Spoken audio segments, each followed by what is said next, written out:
Bonjour mes frères et sœurs, je vous salue au nom de notre Seigneur Jésus-Christ.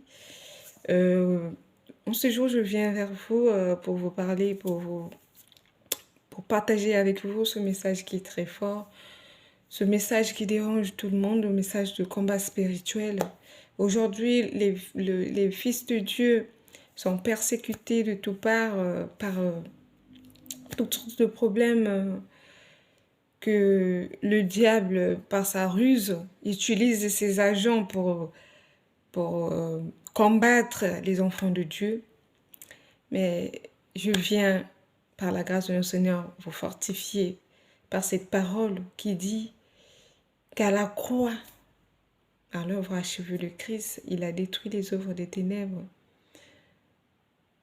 Il a détruit les œuvres des ténèbres, il a détruit l'acte des ordonnances qui nous condamnaient. On va commencer par le premier Adam. Quand Ève a désobéi et tombé dans la tentation et a péché contre le Seigneur, le diable, par sa ruse, a fait en sorte de faire manger à Adam, à Ève, le fruit interdit. Et ceci a fait que quand le premier Adam est tombé, et le diable a volé, ravi le pouvoir que Dieu nous avait donné, ce pouvoir-là de dominer sur le mal, le pouvoir de dominer sur toute chose, le diable l'avait volé, il avait ravi ce jour-là. Et quand le second Adam est venu, qui est Jésus, notre Seigneur, par l'œuvre achevée, parce qu'il est lui-même la parole, aux tentations, il a vaincu le diable. Et sur l'œuvre achevée pour accomplir sa mission, il a détruit les œuvres des ténèbres, il a dépouillé les autorités des mondes des ténèbres et il nous a redonné ce pouvoir-là. L'autorité que nous avons perdue au premier Adam, lui Jésus, il est venu récupérer ce pouvoir-là, nous redonner ce pouvoir-là par l'œuvre achevée de Christ.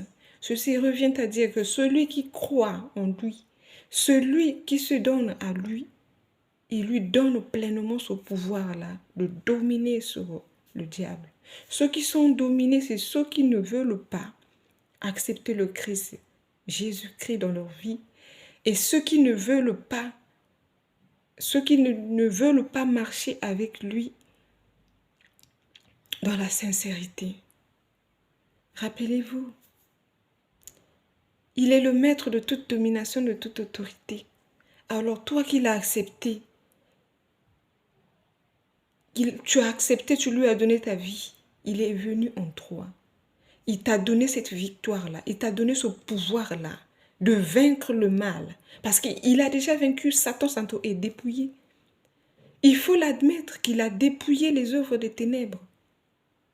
Il a dépouillé, il a détruit les œuvres des ténèbres. Il a en lui la clé des morts et des séjours des morts. Donc le diable, là où il est vaincu. Il n'a pas de pouvoir sur les enfants de Dieu. Quiconque accepte le Christ comme le Seigneur et Sauveur dans sa vie a le pouvoir sur le diable, a l'autorité sur le diable.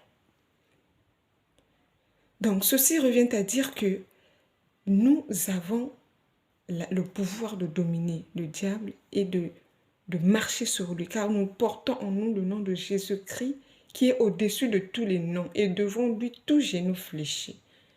Alors mes frères et sœurs, vous qui, les sorciers là arrivent à vous troubler, vous qui les sorciers là arrivent à mettre des choses bizarres dans votre vie, sachez-le aujourd'hui, que s'ils arrivent, c'est parce que c'est vous-même qui leur ouvrez la porte. S'ils arrivent à vous convaincre que c'est eux qui sont plus forts que vous, ça veut dire que c'est vous-même qui ouvrez la porte à ces sorciers-là. Pourquoi? Aujourd'hui, quand nous acceptons le Seigneur Jésus-Christ, il nous dit de nous dépouiller du vieil homme. Dépouillons-nous du vieil homme. Le vieil homme, c'est quoi? C'est ce que nous étions quand nous étions dans le monde, quand nous n'avons pas encore accepté Jésus-Christ dans notre vie. Nous vivons dans toutes sortes de choses qui ne sont pas bonnes. Nous avons une vie impure. Dans quel sens nous péchons? Nous allons dans des boîtes, nous avons des comportements bizarres. Ça veut dire, en mentant, en étant des hypocrites, dans la médisance, dans les faux témoignages. C'est-à-dire, nous étions dans les jalousies, dans toutes sortes de choses, dans la convoitise, dans une vie pas normale. Vous-même, vous savez ce que c'est. Mais quand nous acceptons Jésus-Christ, tout ce que nous faisons dans le monde, tout ce que nous faisons, que le monde trouve bon, ne peut pas être bon envers Dieu. Toi-même, quand tu fais l'examen de ta vie, regarde ta vie. Tu as accepté Christ en toi. Mais qu'est-ce qui a changé dans ta vie? Est-ce que tu as toujours cette vie-là que tu menais avant? Les choses qui sont contraires à la volonté de Dieu? Parce que Dieu ne ment pas. Si tu me dis que tu fais tout ce que Dieu dit et que rien ne change dans ta vie, cela veut dire que tu fais mentir Dieu, que ce qu'il dit dans sa parole n'est pas vrai parce que tu as essayé de faire et que rien ne marche. Non, Dieu ne ment pas, il dit la vérité lui-même. Regarde, fais l'examen de ta vie. Est-ce que réellement ta relation avec Dieu, elle est correcte? Parce que quand nous péchons quand nous péchons contre Dieu, cela ouvre une porte au diable. Cela veut dire quoi? Tout ce que le diable utilise, ces ruses-là, tout ce qui est mondain, tous ces comportements que nous avons avant de recevoir Jésus dans notre vie, tout ça, ce sont des armes du diable. Si tu étais menteuse, tu acceptes Jésus, tu continues de mentir, ça, tu n'honores pas ton Dieu en mentant, tu honores le diable. Ça, c'est déjà une porte ouverte.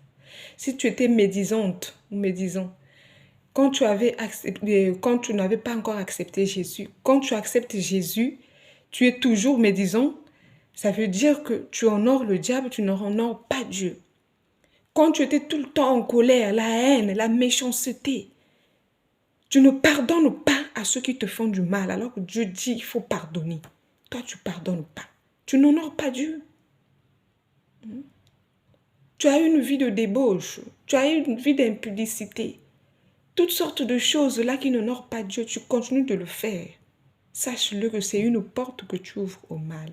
Le sorcier, là où il est, il peut faire toutes choses. Il va t'atteindre parce que tu n'honores pas ton Dieu, tu ne marches pas en communion avec ton Dieu. Il ne peut pas te protéger. C'est un Dieu pur, il n'est pas impur pour marcher avec toi si tu n'es pas correct. Les ténèbres et la lumière ne peuvent pas marcher ensemble. Si tu veux marcher dans la lumière, sois vrai dans ta relation avec Dieu. Aime la vérité. Aime tout le monde. Celui qui te fait du mal, toi ne lui fais pas du mal en retour. Ne réponds pas le mal par le mal. Pardonne. Pardonne et n'aie pas la rancune en toi. Ne sois pas jaloux. Ne sois pas hypocrite. Toutes sortes de choses que Dieu interdit, ne le fais pas. Si tu veux avoir une relation saine avec ton Dieu, laisse tout ce qu'il dit de ne pas faire et tu verras. Le diable a peur de ceux qui craignent Dieu, des gens qui craignent Dieu, qui marchent dans ses voies. Ils ne peuvent pas t'atteindre car Dieu, il protège le juste. Le juste, c'est qui? C'est celui qui marche selon sa volonté, celui qui obéit à sa parole.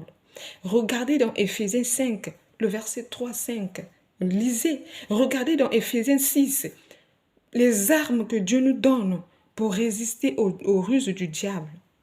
Ne vous en faites pas. Si vous commencez à obéir à Dieu, à essayer de marcher selon sa volonté, le diable va vous combattre. Il va vous combattre comment? Il ne va pas vous combattre en envoyant, il va peut-être vous donner des mauvais songes, là où vous voyez des gens qui sont morts, comme on vous dit que si tu vois quelqu'un qui est mort, c'est vrai, que tu as la vie, que tu as l'esprit de mort, oui. Sachez-le que quand quelqu'un suit Jésus, fait ce que Dieu lui dit en vérité, est correct avec Dieu, cette personne-là sera toujours persécutée. Il sera toujours persécuté. Mais Dieu, sache-le que l'ange de l'Éternel campe autour de ceux qui le craignent et il les arrache au danger. Tant que ta relation est réelle et vraie avec Dieu, les sorciers peuvent faire ce qu'ils veulent. Ils peuvent dire ce qu'ils veulent.